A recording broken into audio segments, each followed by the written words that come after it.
આકાશવાણી ભુજ સમાચાર કલ્પના શાહ વાંચે છે. નમસ્કાર.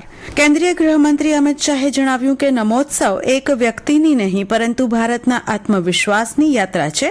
શ્રી શાહે અમદાવાદના મણિપુર ખાતે આયોજિત નરેન્દ્ર મોદીના જીવનચરિત્ર પર આધારિત મેગા મ્યુઝિકલ મલ્ટીમીડિયા શો નમોત્સવ કાર્યક્રમને ખુલ્લો મૂકતા આમ જણાવ્યું. અમદાવાદમાં 150 કલાકારો દ્વારા પ્રધાનમંત્રી નરેન્દ્ર મોદીના જીવન વિચાર અને રાષ્ટ્ર નિર્માણની યાત્રાને નમોત્સવ દ્વારા રજૂ કરવામાં આવી છે.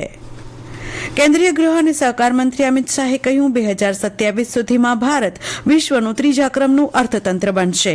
અમદાવાદમાં વિશ્વ ઉમિયાધામ ખાતે યુવા બિઝનેસ સંમેલનમાં સંબોધન કરતાં શ્રી શાહે કહ્યું કે દેશનું જીડીપી $4.19 ટ્રિલિયન પહોંચ્યું છે. ટૂંક સમયમાં જ ભારત $5 ટ્રિલિયન અર્થતંત્ર બનશે. તેમણે ઉમેર્યું વર્ષ 2024-25માં વિશ્વના 50% ડિજિટલ નાણાકીય વ્યવહાર ભારતમાં થયા છે. કેન્દ્રીય વિજ્ઞાન અને ટેકનોલોજી મંત્રી ડોક્ટર જીતેન્દ્રસિંહે શાંતિ ખરડાને નરેન્દ્ર મોદી સરકારના સૌથી મોટા વિજ્ઞાન સુધારાઓમાંનો એક ગણાવ્યો. નવી દિલ્હીમાં મીડિયા સાથે વાત કરતાં શ્રી સિંહે કહ્યું કે ભારતની પરમાણુ ઉર્જા ક્ષમતા 2014માં લગભગ 4.4 ગીગાવોટથી બમણી થઈને આજે લગભગ 8.7 ગીગાવોટ થઈ છે. મંત્રીએ કહ્યું કે શાંતિ ખરડો ભારતના પરમાણુ ક્ષેત્રમાં એક ઐતિહાસિક સુધારાનું પ્રતીક છે, જે સલામતી, સાર્વભૌમત્વ અને જાહેર હિતના સમાધાનકારી ધોરણો જાળવી રાખીને શાંતિપૂર્ણ, સ્વચ્છ અને ટકાઉ ઉર્જા માટેની તેની સંભાવનાને ખુલ્લી પાડે છે. ભારતના ચૂંટણી પંચના આદેશ અનુસાર જિલ્લામાં મતદાર યાદી ખાસ સઘન સુધારણા કાર્યક્રમ 2026 અંતર્ગત ખાસ ઝુંબેશનું આયોજન કરાયું છે, જે અંતર્ગત નાગરિકોની ઉંમર 1 જાન્યુઆરી 2026ના રોજ 18 વર્ષ કે તેથી વધુ થતી હોય તેઓ મતદાર યાદીમાં પોતાનું નામ નોંધાવી શકશે.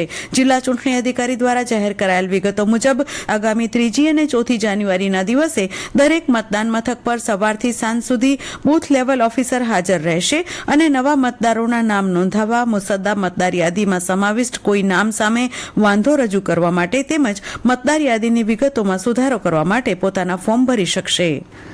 હાલ નાતાલની રજાઓ દરમિયાન દર વર્ષની માફક ચાલુ વર્ષે પણ કચ્છના પ્રસિદ્ધ યાત્રાધામો માતાના મઢ, નારાયણ સરોવર, કોટેશ્વર, ઉમિયાધામ, વાંઢાય, વ્રજવાણી, કાળા ડુંગરના દત્ત મંદિર તેમજ ભુજ સ્વામિનારાયણ મંદિર જેવા સ્થાને હજારોની સંખ્યામાં શ્રદ્ધાળુ પ્રવાસીઓ ઉમટ્યા છે. છેલ્લા 4 દિવસ દરમિયાન 60,000થી વધુ શ્રદ્ધાળુઓએ માતાના મઢ ખાતે દર્શનનો લાભ લીધો હોવાના અહેવાલ સાંપડ્યા છે, જેને પગલે સ્થાનિક બજારોમાં વેપાર ઉપર તેજી જોવા મળી રહી છે. તો જિલ્લાના અન્ય પ્રવાસન ધામો ધોરડો, ધોરાવીરા, માંડવી સહિતના સ્થાનો પર મોટી સંખ્યામાં પ્રવાસીઓ ઉમટી પડ્યા હતા. કેટલાક સ્થાનોએ વાહન પાર્કિંગ અને અન્ય આનુષંગિક વ્યવસ્થાઓમાં પ્રવાસીઓને મુશ્કેલીનો સામનો કરવો પડ્યો હતો. પોલીસના જવાનો દ્વારા ટ્રાફિક તથા સુરક્ષા વ્યવસ્થા માટે જરૂરી પગલાં લેવામાં આવ્યા હતા. ભારતીય મહિલા ટીમે શ્રીલંકાને 30 રને હરાવી T20 મેચમાં વિજયની પરંપરા જાળવી રાખી છે. તિરુવનંતપુરમ ખાતેની ચોથી T20 મેચમાં ભારતે નિર્ધારિત 20 ઓવરમાં 2 વિકેટ ગુમાવી 221 રન કર્યા હતા. સ્મૃતિ મંદાનાએ 80, શેફાલી વર્માએ 79, રિયા ઘોષ 40 અને સુકાની હરમનપ્રીત કૌરે 16 રન કર્યા હતા. જવાબમાં શ્રીલંકાની ટીમ 6 વિકેટ ગુમાવી 191 રન કરી શકી હતી. વૈષ્ણવી અને અરુંધતીએ 2 વિકેટ ઝડપી હતી. ભારતે આ વિજય સાથે 5 મેચની શ્રેણીમાં 4-0ની સરસાઈ મેળવી છે.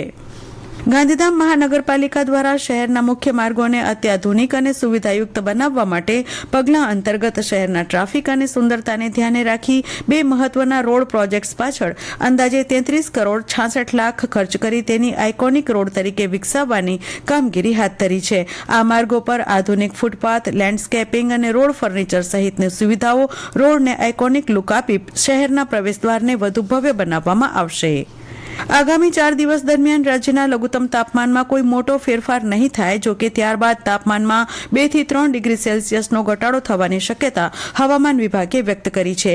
છેલ્લા 24 કલાકમાં રાજ્યમાં નોંધાયેલ લઘુત્તમ તાપમાનની વાત કરવામાં આવે તો 10 ડિગ્રી સેલ્સિયસ લઘુત્તમ ઉષ્ણતામાન સાથે નલિયા રાજ્યનું સૌથી ઠંડુ શહેર બન્યું છે. અને આ સાથે આ સમાચાર બુલેટિન પૂરું થયું. નમસ્કાર.